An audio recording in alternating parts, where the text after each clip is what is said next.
A Jockstrap in Hell is the fifth episode of the sixth season of 2.5 Men. This is directed by Sagal, and as always, there will be spoilers from now as I go through the episode and share some thoughts. It's a decent episode. We have some good moments. It starts off with Alan and Charlie taking Jake to buy a jockstrap, and while they're out, they bump to Miss Pasternak. Miss Pasternak, of course, played by Alicia Witt. Charlie slept with her briefly, and then she kind of lost her mind. She had a nervous breakdown. She's not allowed to teach, and she's clearly, understandably, still very bitter about this. Granted, it's maybe not completely Charlie's fault, because Charlie is allowed to stop talking to somebody, but he didn't treat her very nicely.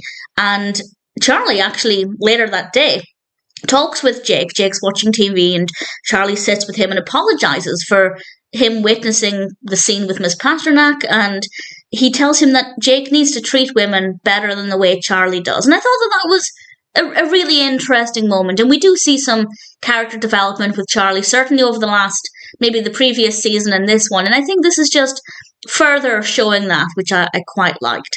And Charlie explains to Alan that for some reason he feels really guilty about this, and this time alcohol's not even helping block out that feeling, and he realizes he needs to take responsibility for what he's done. So he goes to the strip club. Alan drives, and the strip club is, of course, where Miss Pasternak is working, and she'll only talk with Charlie if she gives somebody a dance. She's working, of course, so Alan has to have this dance.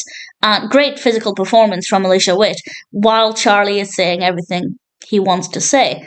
And he comes to the conclusion that he needs to offer her kind of the chance to get her job back, because he can't make them give her teaching license again. So he offers her a private tutoring job for Jake, and he will match whatever she's making at the club. And she agrees, and we cut to Miss Pasternak teaching Jake, which must be a very odd experience for Jake.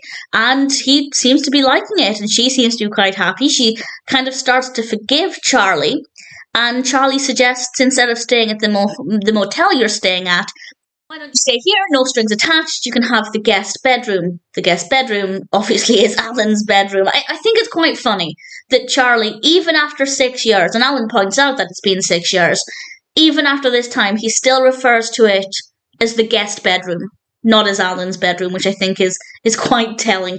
And she stays, and in the middle of the night, she goes up to his bedroom, to Charlie's bedroom, and initially it seemed like she was trying to have sex with him, but then she makes him get down on his hands and knees and prays, because she thinks that the Lord brought Charlie back into her life. And that, praying together, absolutely fine, not a big deal. And then the following morning, everybody's having breakfast, and Miss Pasternak comes into the room and declares, "Good morning, sinners," which I thought was just an absolutely brilliant way to greet people. Not a very kind way to greet people, but I thought it was very, very funny. And she tells them it's Sunday, we're going to church. So they end up going to church, and Berta's there too. I love her outfit, but I'd love to know where she got it from.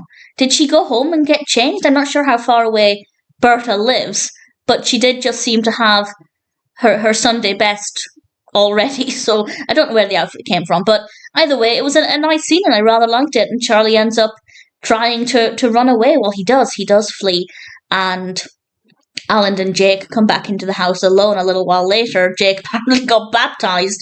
I'm sure Judith will be happy about that. And Alan explained that Miss Pasternak, having been rejected by Charlie yet again, kind of had another breakdown and did some kind of inappropriate behaviour in the church. And Charlie says it's fine, it's over, nothing to worry about. He and Alan go into the kitchen just as we see Miss Pasternak climbing up the deck, which honestly was a sinister moment. Very, very creepy and very, very well done. I thought it was a nice way to bring the character back into it, to give us a bit of a continuation of her story, and I thought it was quite enjoyable, not too bad at all. It's never going to be one of my all-time favourite episodes, but I wouldn't skip it. I definitely wouldn't skip it if I'm binge-watching this season.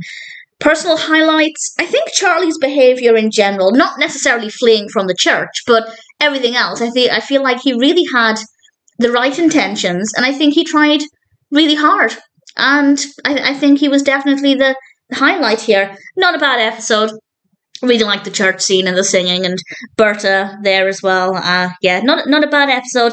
Maybe not a personal favourite, but nevertheless, a jockstrap in hell is still a pretty decent episode of Two and a Half Men.